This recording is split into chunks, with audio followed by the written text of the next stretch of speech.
어떤 분이 요즘 날씨가 참 이상하다고 하면서 포틀랜드의 겨울인데 비가 생각보다 많이 오지 않고 포틀랜드의 5월, 6월이 되었는데 생각보다 해가 뜨는 날이 많지 않다고 하면서 참 포틀랜드에도 기상이변이 심하구나. 그러자 그때 옆에 있는 분이 이렇게 얘기를 하시더라고요.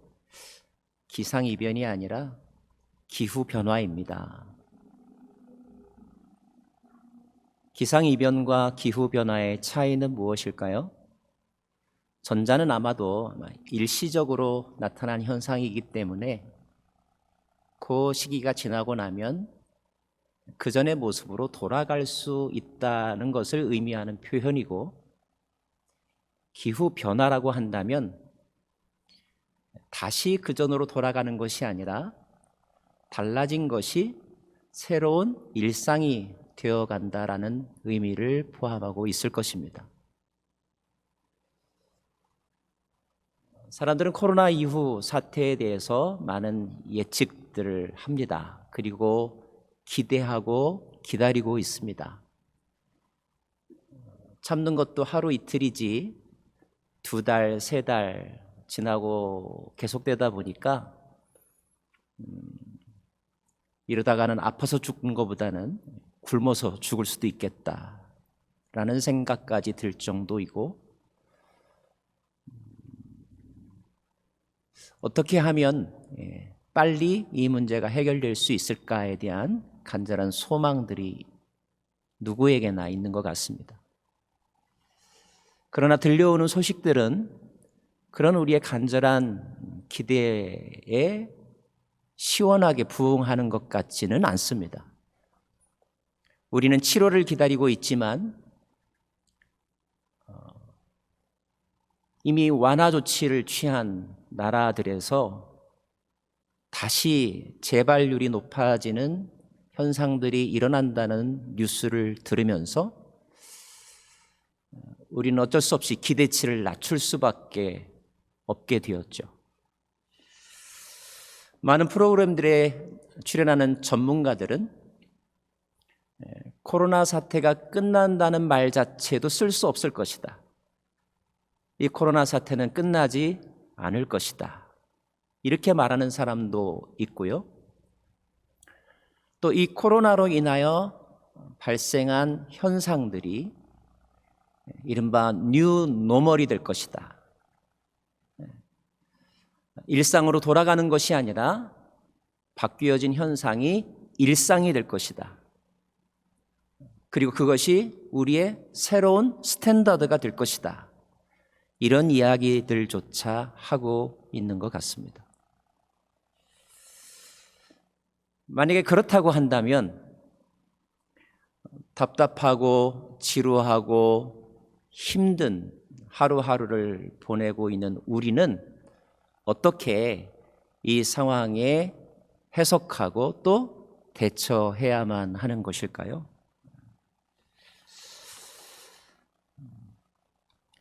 아마 이런 변화에 가장 발빠르게 능동적으로 대처하는 사람들은 주로 기업가들인 것 같습니다.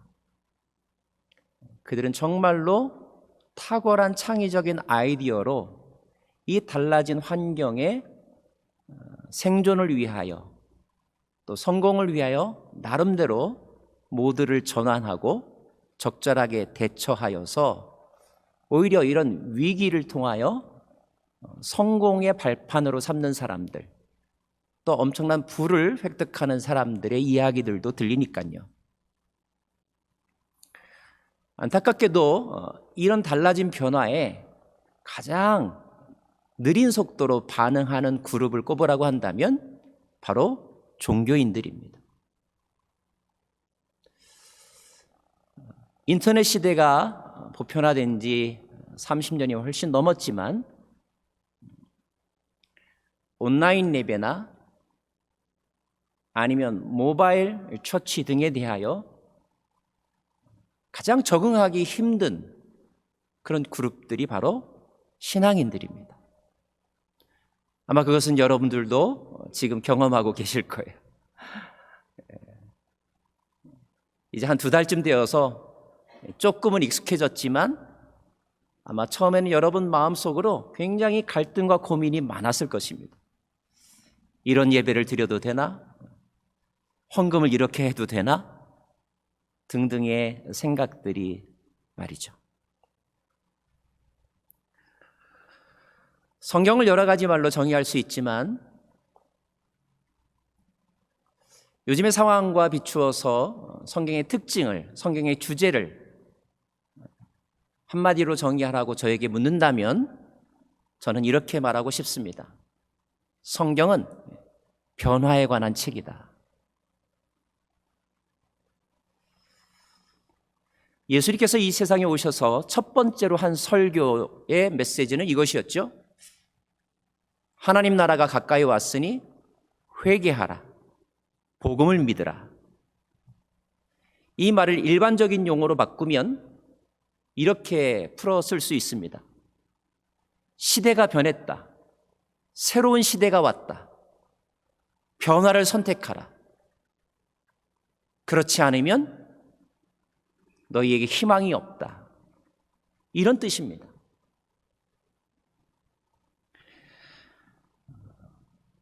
사람들은 전 지구적인 엄청난 대격변의 요소가 되는 것들을 5가지 정도로 이야기하더라고요. 하나는 4가지 정도를 이야기합니다. 하나는 전쟁입니다. 전쟁은 그 공동체의 삶을 송두리째 바꾸어 버리죠. 이 가운데 6.25를 경험하신 분들은 아마 실감하셨을 것입니다.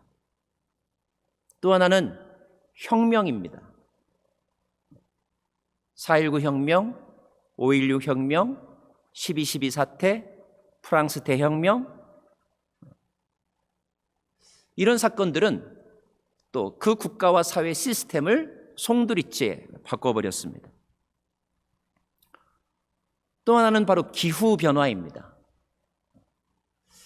공룡이 왜 죽었는가라고 하는 가벼운 질문에 기후변화에 적응하지 못해서라고 하는 이야기를 하곤 합니다. 또 하나가 무엇이냐면 바로 전염병입니다. 팬데믹과 같은 그런 사태들이죠. 분명히 이런 요소들은 그 사회와 공동체에 엄청난 영향을 주고 그들의 삶을 획기적으로 바꾸도록 요구합니다. 내가 일으켜서 생겨난 변화는 아니지만 그러나 거기에 우리가 적절하게 대응하지 못하면 살아남을 수 없게 되는 거죠. 능동적으로 그 변화를 선택하든 아니면 수동적으로 그 변화에 적응하든지 간에 이 달라진 환경에 대하여 적절하게 대응하지 못하면 생존할 수 없는 것, 이것이 이 땅에 살아있는 모든 생명 있는 존재들의 운명과도 같은 것입니다. 자, 그렇다면 우리는 심각하게 고민하면서 우리의 방향을 정해야 되겠죠? 이 엄청난 변화 속에서 우리는 어떻게 변화에 대응할 것인가? 그냥 남들이 먼저 선택한 변화를 따라갈 것인가? 아니면 좀 더 주체적으로 올바른 방향으로 변화를 선택할 것인가? 변화를 선택해야만 한다면 그 변화는 변화를 위한 변화인가? 아니면 참 생명을 위한 변화여야 하는가? 이런 고민들을 우리가 할 수 있을 것입니다. 저는 오늘 함께 봉독한 말씀에서 그 중요한 답을 찾고 싶습니다. 오늘 말씀은 예수님께서 무화과 나무를 보고 하셨던 이야기를 기록하고 있죠. 오늘 이 시간에는 약 3구절 정도만 읽었지만 조금 더 범위를 넓게 보면 오늘의 이 사건은 오늘만의 일이 아니라 예수님 당시에 어제의 일과 연관된 그런 스토리입니다. 예수님께서 어제 예루살렘 성을 들어가셨습니다. 들어가시면서 무화과 나무를 보셨습니다. 무화과 나무의 잎이 무성하지만 열매가 없는 것을 보셨습니다. 그리고 그때 예수님께서 무화과 나무를 책망하셨습니다. 그리고 예루살렘 성에 들어가셨습니다. 예루살렘 성에서 하루를 보내고 저녁 때 다시 이제 나오셨습니다. 그 다음 날 아침에 다시 예루살렘 성으로 가는 그 과정 중에 오늘 우리가 봉독한 말씀이 있는 것입니다. 무화과 나무가 말라 비틀어져 죽었습니다. 제자들이 어제의 이야기를, 어제의 일들을 기억하면서 예수님에게 보고합니다. 주님, 선생님, 어제 주님께서 책망하신 무화과 나무가 말라 비틀어져 죽었습니다.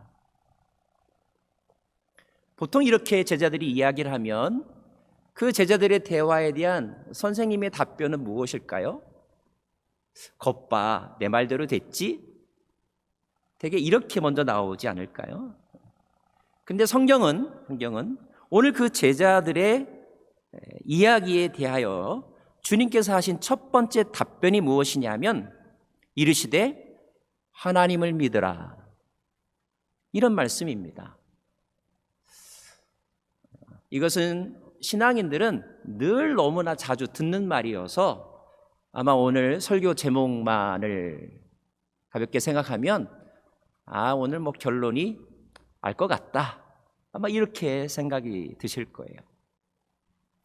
하지만 이 당연하고도 우리가 많이 들었던 이 명제를 오늘 다시 한번 새로운 각도에서 오늘 성경이 말씀하시고자 하는, 예수님이 말씀하시고자 하는 차원에서 함께 묵상해 보았으면 좋겠습니다. 보통 우리는 어떤 글을 쓸 때 중요한 메시지를 내 이야기 전체 중에서 어디에 놓나요? 앞부분에 놓는 것을 두괄식이라고 말합니다. 제일 마지막에 놓는 것을 미괄식이라고 말합니다. 근데 성경과 유대인들은 가장 중요한 것을 한국 사람들처럼 처음이나 제일 마지막에 하는 경우들도 있지만 즐겨 사용하는 표현법이 뭐냐면 중간에 가장 중요한 중심 주제를 놓습니다. 중괄식이라고 말할 수 있겠죠? 이것을 전문 용어로 카야키즘이라고 말합니다. 성경은 이런 표현을 아주 자주 사용하고 있는데요. 그런 관점에서 오늘 말씀을 좀 더 넓게 해석을 하면 이런 구조로 되어 있습니다. 어제 예수님께서 예루살렘으로 가다가 무화과를 보셨습니다. 오늘 아침에 예루살렘으로 가는 중에 또 무화과를 보셨습니다. 근데 이 무화과 나무에 대한 이 스토리 가운데 매우 중요한 사건이 있습니다. 그 사건은 여러분도 잘 아는 사건인데요. 바로 예수님께서 성전을 깨끗하게 하신 사건입니다. 성전 정화 사건이라고 말하기도 하고 어떤 사람은 성전 시비 사건이다 이렇게 말하기도 합니다. 성전 뜰락에서 물건 파는 사람들의 상을 둘러 엎으셨죠. 그리고 그들을 책망하시면서 내 집은 만민이 기도하는 집이라고 말씀하셨습니다. 그런데 너희가 이 하나님의 집을 강도의 굴혈로 만들었다라고 책망하신 장면입니다. 사실은 앞과 뒤에 무화과 나무 이야기가 있지만 예수님이 그냥 홧김에 열매 없는 무화과를 책망하기 위해서 오늘 스토리가 성경에 기록된 것이 아닙니다. 여기서 이 무화과 이야기는 그 가운데 있는 성전이라고 하는 주제를 설명하기 위해서 우리들에게 예로 든 사건이라는 거죠. 결론은 이렇습니다. 이 성전도 무화과 나무가 마치 열매가 없는 것처럼 성전이 그 본래의 기능을 상실하고 하나님이 기뻐하시는 삶대로 살지 못하면 무화과 나무가 말라 비틀어져 완전히 죽는 것처럼 이 성전의 시대도 끝난다. 이런 메시지입니다. 성전의 시대가 끝난다. 돌성전의 시대가 끝난다. 이것을 예고하시면서 동시에 선언하신 사건이 오늘 말씀 전체의 주제입니다. 이스라엘의 역사를 좀 아시는 분들이라면 이스라엘 민족이 그들의 역사 전체를 통하여서 목숨보다도 귀하게 여기는 몇 가지 가치들이 있습니다. 그 중에 하나는 약속의 땅 가나안이고요. 그 중에 하나는 다윗 왕조이고요. 그 중에 하나는 할례이고요. 그 중에 하나는 율법이고요. 그 중에 하나가 바로 성전입니다. 그들은 이 5가지 가치를 지키기 위해서 순교당하는 것 무서워하지 않았습니다. 사방에 흩어져서 살았지만 그것에 대한 중요성을 자녀들에게 뼛속 깊이 가르쳐 주었습니다. 그런데 그 이스라엘 민족에게 원치 않았지만 엄청난 격변의 사건이 일어났습니다. 많은 사건들이 있었지만 그 중에 하나가 뭐냐면 BC 586년에 바벨론, 지금의 이라크에 의하여 예루살렘이 침공을 받고 예루살렘 도시가 초토화되고 예루살렘에 있는 성전이 무너진 것이었습니다. 그들의 역사에 있어서 성전이 무너진 것은 단지 건물이 하나가 무너진 것이 아니라 그들의 정체성, 그들의 현재와 미래가 무너지는 것과 같은 엄청난 대격변이었습니다. 수많은 사람들이 바벨론으로 포로로 끌려갔습니다. 포로로 끌려가지 않은 사람들은 피난을 가서 전 세계로 흩어졌습니다. 자, 그들은 그 엄청난 격변 속에서 어떻게 이제 적응하고 그 변화를 받아들이면서 살 길을 찾았을까요? 그는 더 이상 성전 제사를 드릴 수 없게 된 것을 안타까워하면서 어쩔 수 없는 일이었지만 그래도 그들이 하나님의 선택받은 민족이며 그들이 하나님을 사랑하면서 살아야 된다는 것을 지켜가기 위해서 대안을 찾았는데 그 대안이 바로 시나고그, 회당이라는 것이었습니다. 회당. 물론 이 회당은 성전과 같이 제사를 지내지는 않았습니다. 하지만 그들은 있는 처소에서 성전과 비슷한 모양으로 건물을 짓고 그곳에 모여서 시편을 읽으며 율법서를 읽으며 기도를 드리며 신앙 공동체를 유지하면서 하나님에 대한 신앙을 지켰던 것입니다. 이것이 그들이 겪었던 엄청난 충격에 대한 그들 나름대로의 적응이었고 반응이었습니다. 그리고 그런 그들의 노력은 비록 성전의 제사는 드릴 수 없었지만 오히려 기록된 말씀 속에서 하나님의 마음이 어디에 있는지, 하나님의 뜻이 어디에 있는지를 좀 더 적확하게 찾아가는 계기가 되었던 것이죠. 물론 그들은 포로에서 해방되고 나서 다시 고국 땅으로 돌아와서 잘 아는 것처럼 제일 먼저 성전을 지었습니다. 하지만 성전과 더불어 회당은 여전히 존재했고 오히려 성전의 제사보다는 회당에서의 모임들을 통하여 그들은 하나님과 동행하고 하나님을 알아갔던 것입니다. 그것이 그들의 뉴 노멀, 새로운 일상이 되었던 것이죠.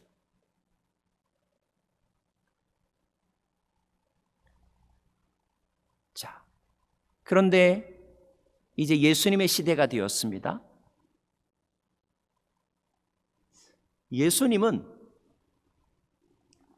예수님 당시에도 유대인들에게 엄청난 격변이 일어날 것을 미리 예고하시면서 그 격변으로 인하여 그들이 선택할 수밖에 없는 변화, 적응을 위한 선택에 대하여 중요한 지침을 가르쳐 주고 계십니다. 그것이 바로 오늘의 말씀입니다. 언뜻 읽으면 단지 성전을 깨끗하게 사용해야 된다라는 뜻으로 우리가 해석할 수 있지만, 예수님이 오늘 이 성전 정화 사건을 일으키시고 나서 약 40년 후에 이번에는 바벨론이 아닌 로마가 예루살렘 성을 공격했고 가까스로 다시 재건했던 성전을 완전히 초토화시켜 버리셨습니다. 성경에 의하면 돌 위에 돌 하나도 남음이 없이 완전히 무너져 버렸습니다. 성전이요. 그리고 100만 명 이상의 사람들이 그 전쟁에서 죽었고 10만 명이 넘는 포로들이 이번에는 바벨론이 아니라 로마로 끌려갔습니다.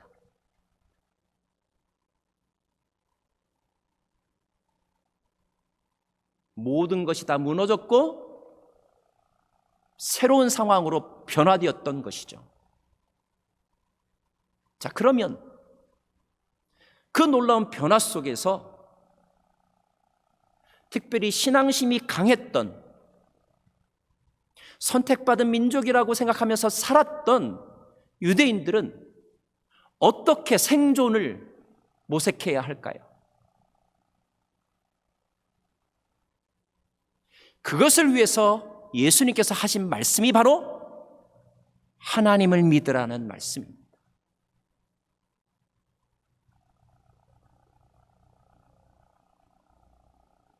하나님을 믿으라는 이 말씀의 뜻이 무엇일까요? 우린 두 가지를 생각해야 됩니다. 첫째, 믿는다는 것에 대한 의미를 먼저 생각해야 합니다. 여러분 다 믿음이 있으시죠? 근데 믿음을 한번 설명해 보라고 하면 여러분 뭐라고 풀어서 말씀하시겠습니까? 믿음은 아는 것입니까? 믿음은 느끼는 것입니까? 믿음은 의지적으로 행동하는 것입니까? 믿음은 이 세 가지를 다 포함하죠. 또 어떤 이는 믿음은 사랑의 관계라고 설명합니다. 동행하는 것이 믿음이라는 뜻입니다.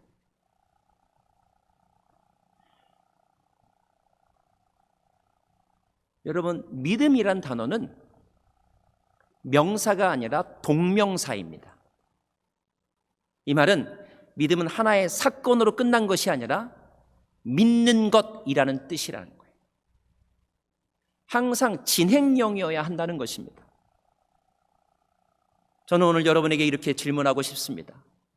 여러분, 지금도 하나님을 믿고 계십니까? 믿었습니까도 아니고 믿으시겠습니까도 아니고 지금 믿고 계십니까? 믿음의 대상인 그분과 동행하고 있느냐 하는 말입니다. 지식적으로도 알고 감정적으로도 느끼며 또 의지적으로도 그분을 위해서, 내가 믿는 그분을 위해서 다른 것들을 포기하고 내 삶을 맡길 의지가 있느냐, 이런 뜻입니다. 또 한 가지, 하나님을 믿으라고 말씀하고 있습니다. 이것은 믿음의 대상에 관한 것입니다. 우리는 믿는다라고 하면 당연히 하나님을 생각하죠. 근데 이 당연한 표현을 왜 주님께서 하셨을까요? 이것은 그 상황에서 주님께서 특별히 강조하고 싶은 메시지가 있기 때문입니다. 여기서 하나님을 믿으라고 할 때 이 하나님은 어떤 하나님입니까? 만약에 이 하나님을 믿지 아니하면 사람은 누구나 다 무엇인가를 믿고 사는데 하나님이 아니면 무엇을 믿고 살까요? 여기서 하나님을 믿으라고 하는 말씀과 무화과 사건 가운데 있는 성전, 이 성전은 어떤 상관관계가 있을까요?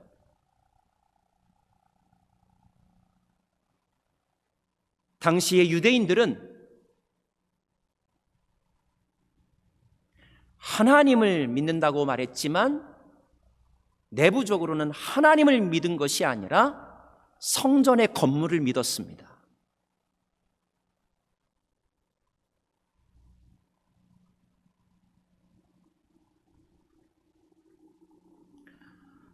여러분, 신호등이 있습니다.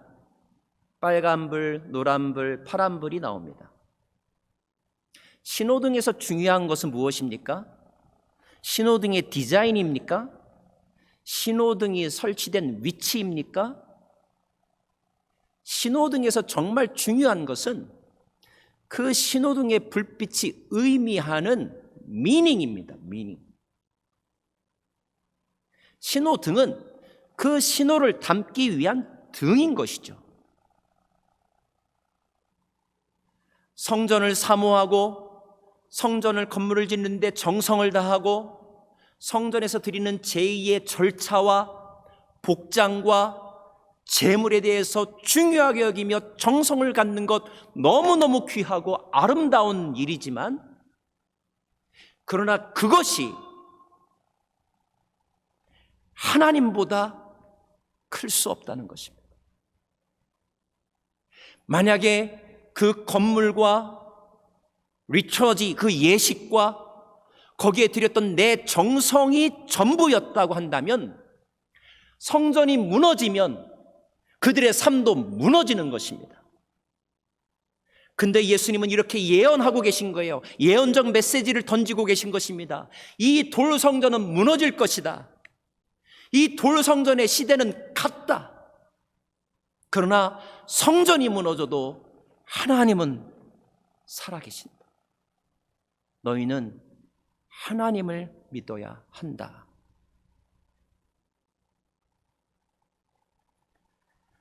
성경에 보면 하나님에 관한 이름이 참 많이 나옵니다. 하나님의 별명들이 많이 나옵니다. 여호와 니시, 여호와 샬롬, 엘로힘 등등등등등. 근데 저는 묵상 가운데 이때 주님께서 말씀하신 하나님은 어떤 하나님이냐? 여호와 하나님입니다. 여호와 하나님이란 단어의 뜻은 I am who I am. 나는 그 어디에도 제한받지 아니하고 자유로우며 무한하며 모든 것을 포함하는 존재로서의 하나님. 할례 속에 갇혀 계시지 않은 하나님, 성전 속에 갇혀 계시지 아니하는 하나님, 장로교의 하나님이 아니라 성결교의 하나님이 아니라 하나님 그분으로서의 하나님을 신뢰하라는 것입니다. 보수가 믿는 하나님이 아니라 진보가 믿는 하나님이 아니라 하나님 그분을 신뢰하여라.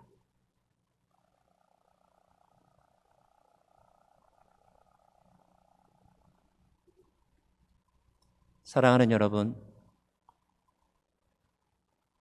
변화에 적응할 수 없게 되면 도태되거나 결국 죽음에 이르게 됩니다. 우리가 원튼 원치 않든 새로운 시대가, 현상들이 우리에게 몰려왔습니다. 자원하여 적극적으로 선제적으로 이 변화의 물결을 타는 분들도 계시지만 어떤 분들은 고민하면서 어쩔 수 없이 힘들게 억지로 이 변화를 따라가는 분들도 계실 것입니다. 물론 우리는 그 속에서 고민해야 됩니다. 이렇게 하는 게 과연 정말 옳을까? 이게 정말 하나님의 뜻일까? 그런데 거기서 우리가 생각하는 그 하나님은 어떤 하나님입니까? 교단의 하나님이 아니라, 전통 속에서의 하나님이 아니라, 모세가 질문했을 때 그 이름을 말씀하지 않으시면서 나는 나라고 하셨던 그 하나님, 그 하나님에게 집중하는 것. 그 하나님은 우리의 생각보다 크신 분이고 우리의 경험보다 크신 분이라는 것. 우리의 경험과 우리의 신학과 우리의 개인적인 체험으로 그 하나님을 가두어서는 안 된다는 것.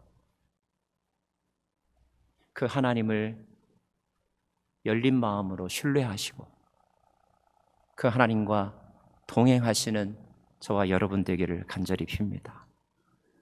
하나님을 믿으십시오. 하나님을 믿고 동행하십시오. 기도하겠습니다.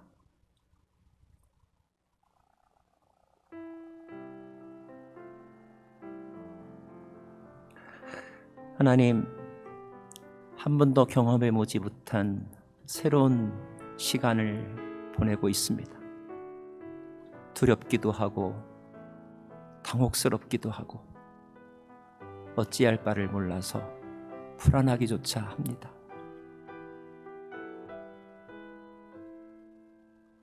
그러나 이 순간 우리의 영이 깨어 하나님을 바라봅니다. 창조주이신 하나님, 구원자이신 하나님, 심판자이신 하나님을 저희들이 바라봅니다.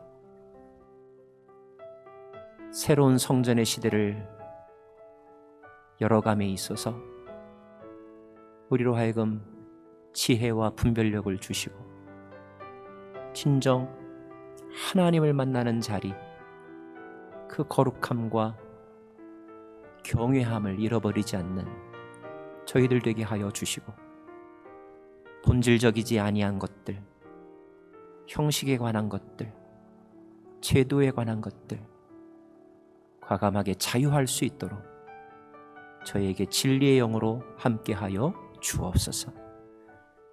예수님 이름으로 기도합니다. 아멘.